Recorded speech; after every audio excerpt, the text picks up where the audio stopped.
Selanjutnya kita tengok rundingan kemerdekaan. Ya. Bagaimana rundingan kemerdekaan dicapai, yang kita sedia maklum bahawa kita merdeka tanpa menitis, menitiskan darah, bertumpah darah yang banyak. Ya. Kita disebabkan kebijaksanaan pimpinan-pimpinan dulu. Ya. Kita merdeka dengan di atas meja sahaja. Namun sudah pastilah ada syarat-syarat. Kita tengok sekarang ini masih lagi dalam keadaan yang tertentu. Ini antara rundingan kemerdekaan. Ya, pada tahun 19 selepas kemenangan Parti Perikatan, ya, yang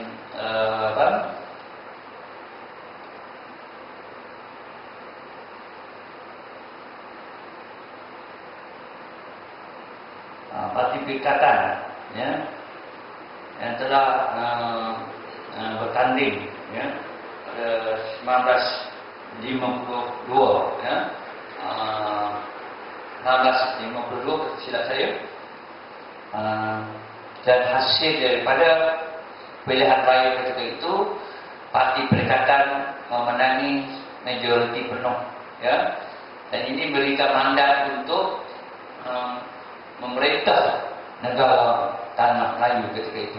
Maka daripada mandat kita berikan oleh rakyat, maka Parti Perikatan telah mula, ya, menjalankan rundingan dengan British ini kemerdekaan tanah Melayu. Kerana ini syarat yang telah diberi, telah ditubuhkan politik, telah bersetuju dan sebagainya. Yang ini syarat yang telah diberi dan telah dibuat satu pilihan raya bagi melantik pemimpin, ya, mendapat mandat dan suara dari rakyat. Maka mandat ini, kemenangan yang diberikan kepada Parti Perikatan, maka pada tahun 1956 pada bulan Januari, Tengku Abdul Rahman yang telah memotong satu rombongan, ya, telah pergi satu rombongan ke London untuk merundingkan perkara-perkara di tanah Melayu.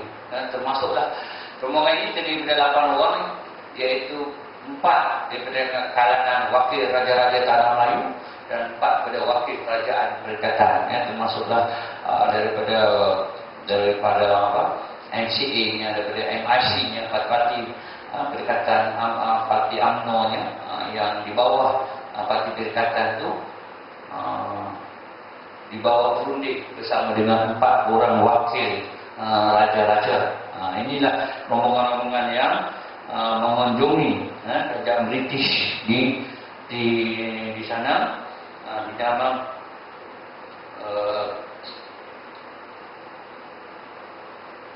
rundingan-rundingan yang dibuat, ya. Dan hasil rundingan mereka itu, rundingan mereka ini difungsikan oleh Lord Lennox Billett, iaitu setiausaha anak kerajaan British, yang berjalan kira-kira 3 minggu. Lama mereka berunding, 3 minggu, daripada 18 Januari sehingga 8 Februari pada tahun 1956. Ya. Kerajaan British akhirnya telah bersetuju mengisytiharkan kemerdekaan tanah Melayu pada Ogos 31 hari bulan 1957. Itulah titik-titik sejarah, ya, titik sejarah yang dinantikan oleh rakyat tanah Melayu ketika itu. Berluyun-luyunlah pergi, ya, berluyun-luyunlah yang kita kecapi hasil daripada rundingan itu.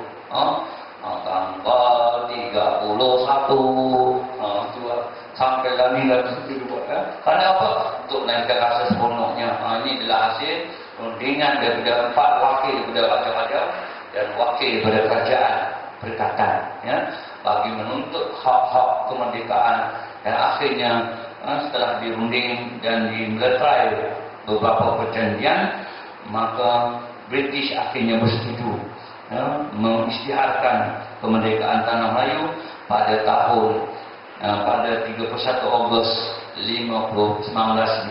Ini dah merupakan tarikh kiamat yang sudah pasti tidak akan dilupakan oleh seluruh rakyat di tanah Melayu dan juga Malaysia yang tercinta. Ada apa? Pilih sikit, ya. Jadi akhirnya, kalau kita tengok akhirnya kemerdekaan ini, akhirnya peristiwa ini pun telah diisytiharkan pada 31 Ogos 1957, ya, di mana telah menjadi satu tempat yang teramat, ya, bertempat di Stadium Merdeka Kuala Lumpur. Tempat mula itu dan diisytiharkan kemerdekaan itu oleh Tuanku Abdul Rahman. Tuanku Abdul Rahman. Ketika itu ada dua nama Tuanku Abdul Rahman, ya. Iaitu satu Tuanku Abdul Rahman, ya, Sultan Kedah, satu lagi Tuanku Abdul Rahman jadi ketua besar Negeri Sembilan. Jadi pada ketika itulah, ya, laungan-laungan keramat ini telah dilaungkan oleh Tuanku Abdul Rahman, ya. Tuanku Abdul Rahman, dengan laungan Merdeka. Hebat angkatan. Merdeka, merdeka, merdeka, bukan merdeka, merdeka, merdeka, merdeka saja, merdeka. Jadi masa itu ayah semua berkumpul, ya, di stadium Merdeka itu. Bagi kalau saya pun, mak saya pun nak pergi juga lah, seronok masa nak dengar kemerdekaan, ya, karena susah payah, ya, jerih payah di bawah cengkaman, ya, orang British ni. Akhirnya kita merdeka, alhamdulillah, ya. Maka pada tahun 1957 pada tarikh sekarang ini dilaungkan, ya, kemerdekaan, ya, di Stadium Merdeka, ya. Dan Perdana Menteri pertama Tanah Melayu ketika itu ialah Tuanku Abdul Rahman sendiri. Dan yang Ketua Agung yang pertama ialah Tuanku Abdul Rahman juga. Tetapi dia merupakan yang di-Pertuan Negeri Sembilan. Dia merupakan di-Pertuan Agung yang pertama, ya, iaitu Tuanku Abdul Rahman juga. Ya. Jadi sebenarnya kita tengok bagaimana pula, ya, selepas Tanah Melayu maka ditumbuhkan pembentukan Malaysia Melaya, ya, ditubuhkan Malaysia ataupun Melaya. Okey. Ianya dicadangkan oleh Tuanku Abdul Rahman pada 27 Mei 1960. Pada 27 Mei. Apakah faktor-faktor, ya, yang menyebabkan pembentukan ini? Yang pertama, melalui mereka ini berlaku pencantuman kuasa dan juga pencantuman budaya dan adat. Ini kita tengok, ini antara faktornya kerana nak jadi One Malaysia ni. Yang kedua, bagi pencantuman tersebut, negeri-negeri seperti Sabah, Sarawak, Brunei ke Singapura akan dapat bebas daripada kerajaan British. Maknanya mereka juga akan bebas, ya, negeri-negeri yang berkeselat ni akan dibebaskan. Kerana kita tahu Singapura ni terkeluar daripada dalam merupakan satu jajahan asing daripada kerajaan British, ya.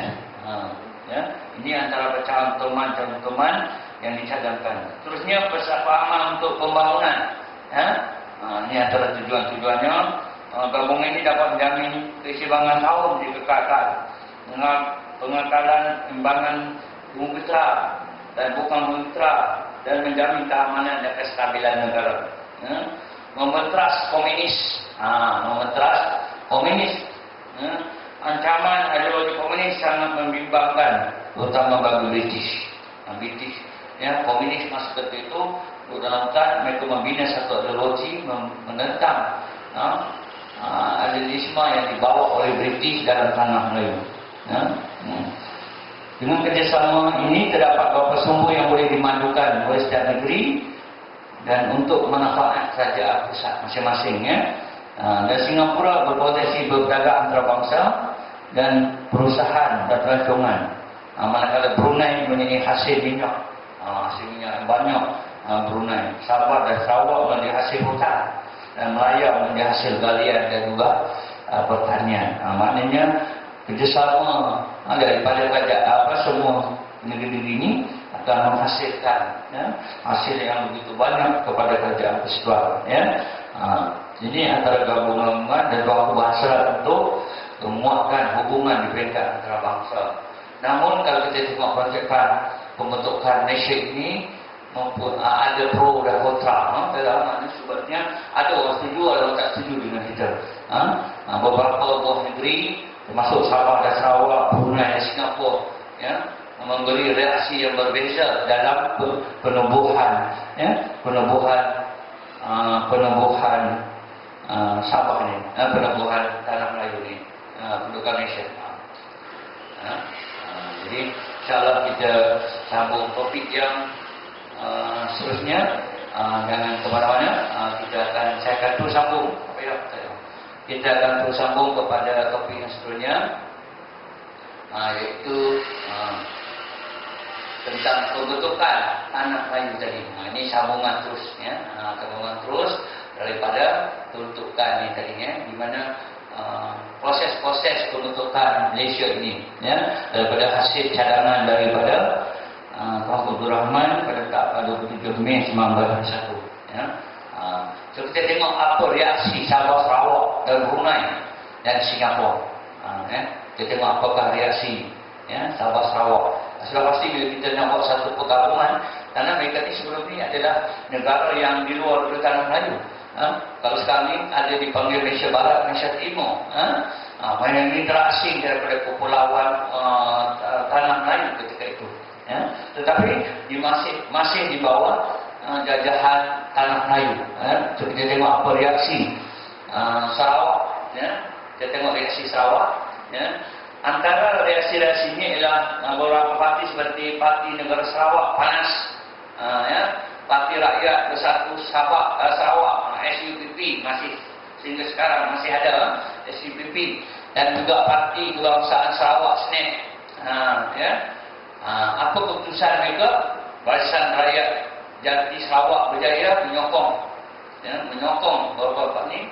Ada yang sokong, ada yang tidak sokong, ya. Penerangan lebih mengharap mereka sendiri sebelum pergabungan negara Malaysia. Jadi Sarawak ni kalau boleh dia nak bebas, ya, dia nak bebas, dia nak merdeka sendiri, ya. Kalau kita tengok Sarawak ni tanah dia besar, ya, ya. Kepulauan Borneo yang besar, antara kepulauan Borneo yang besar. Jadi ada pro kontra, ya. Yang menyokong hanya Barisan Rakyat Jati Sarawak saja yang sokong. Yang itu banyakkan yang tak sokong. Dan kebanyakan kalau sokong pun mereka memohon supaya diberi diberi kemerdekaan sendiri dulu. Seterusnya kita tengok Sabah. Parti yang tentang ialah Pertumbuhan Kebangsaan Sabah Bersatu, ANKO, ya. ANKO. Parti ini menentang penumbuhan Malaysia, ya. Pasal mengukur kebangsaan Borneo Utara, ya. Parti yang menyokong ialah USNO, itu Parti Kebangsaan Sabah, sampai sekarang ada USNO. Parti Kebangsaan Bersatu Sabah, USNO, menyokong. Parti ini lebih berminat, ya.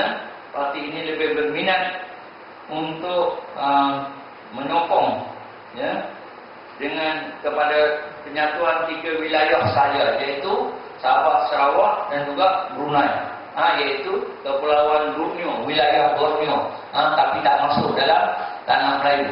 Dia pernah satu kepulauan, ya. Dan pada tahun 1962, ya, sebagian besar penduduk berubah fikiran setelah diberi penerangan. Tapi setelah diberi ini, ada yang sudah pun berubah pemikiran setelah diberi, ya, penerangan. Seterusnya kita tengok reaksi daripada Brunei. Apa reaksi daripada Brunei?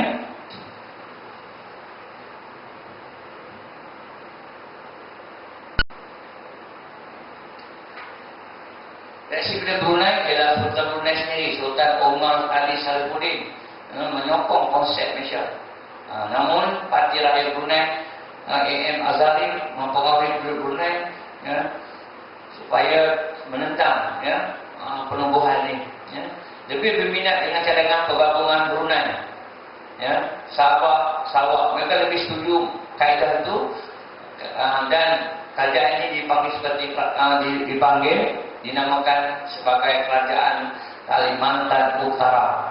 Kalau tadi dia sebut Kepulauan Borneo. Kalau Sabah tadi dicadangkan ketiga wilayah ini digabung di bawah satu kerajaan yang sama. Jadi maknanya mempunyai konsep yang sama juga. Masing-masing nakkan supaya negara Borneo ini disatukan, tapi tidak dibawa masuk di dalam tanah Melayu. Kekhawatiran Brunei akan hilang sebagian besar kekayaan. Ini antara sebab kenapa Brunei ini dia tak berminat untuk bergabung dengan tanah Melayu. Sebab dia bimbang kekayaan Brunei ini akan berpusat kepada Kerajaan Persekutuan Tanah Melayu ataupun di Malaysia. Jadi sebab itu ini antara kekhawatiran. Ini reaksi yang diambil. Terusnya Singapura, reaksi Singapura, iaitu Perdana Menterinya Lee Kuan Yew ketika itu, dan Parti Tindakan Rakyat PAP menyambut baik rancangan. Suka. Namun untuk menyelamatkan PAP daripada golongan kiri rakyat Singapura, namun parti yang menentang adalah Parti Rakyat Singapura. Ini golongan kiri yang menentang, penungguhan, penungguhan. Parti Rakyat Singapura menentang penungguhan tanah Malaysia ketika itu.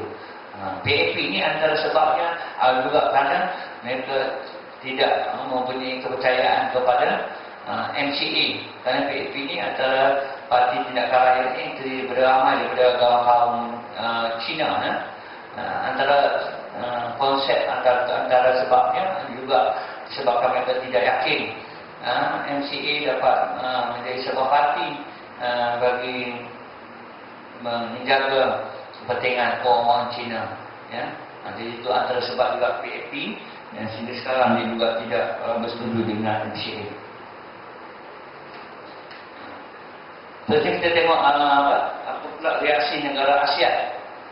Reaksi negara ASEAN seperti Indonesia dan Filipina. Indonesia, Filipina. Ini negara serumpun Asia yang terdekat. Antara negara yang mempunyai bantahan yang paling kuat ialah Indonesia. Dia paling tidak suka, dan hingga berlakunya konfrontasi, pemberontakan selama 3,5 tahun dengan orang Malaysia. Nama Malaysia ini dibuat oleh Soekarno, bukan Soekarno ni adalah pemimpin presiden pertama Indonesia, dengan slogan Ganyang Malaysia. Itu mawas sangat. Tuan tahu ke Ganyang apa? Tuan tahu Ganyang? Ganyang tu belasah lah. Bahasa sekarang belasah lah. Sampai sekarang pun saya pun ada pengalaman satu ketika dulu sewaktu saya menghantar bantuan ke tsunami di Aceh, berlaku satu isu mengatakan kapal perairan Indonesia telah diserobot oleh kapal Malaysia. Jadi akhirnya provokasi ini dibuat, akhirnya pentangan dibuat, termasuklah demonstrasi sebagainya, bawa papan Ganyang Malaysia macam takut juga kita ni orang masa tu kan. Tapi akhirnya sebenarnya hanya bentuk provokasi, tak ada pun kita berceroboh. Dan kemarahan parah ini disebabkan dia mendakwa bahawa penubuhan Malaysia adalah untuk menyelamatkan getah dan minyak untuk penjajah. Ini memang kalau kita tengok dari syarat pun, antara sebab kenapa British campur tangan dengan syaratnya ialah semua getah dan hasil itu hendaklah diberi kepada British Timor ni, diberi pada British. Itu syarat dia. Dia nak selamatkan Malaysia kononnya. Masa itu Malaysia baru merdeka. Sebab itu Soekarno ni dia marah. Kerana habis hasil-hasil bumi Malaysia ni, hasil-hasil itu orang lain tak masa. Semua dikau oleh orang British. Ini antara faktor yang menentang, kerana dia tegas, kerana dia anggap Malaysia telah membelakang tanpa berbincang dengan dia, berunding dengan dia sebagai negara jiran, negara tetangga. Patutnya Malaysia berunding dulu dengan dia. Dia rasa tuanku patutnya berundinglah dengan dia. Pengalaman bunding itu yang dimarah sangat. Penubuhan Malaysia menggagalkan rancangan Empire Indonesia Raya. Kalau kita tengok yang mengeluarkan Indonesia Raya ataupun Malaysia Raya, jumpa yang lalu itu, iaitu tentang waktu semangat Nisima itu berlaku pada asas 50, iaitu yang terdiri daripada asas hawa, asas tawar, ya. Mereka telah menggunakan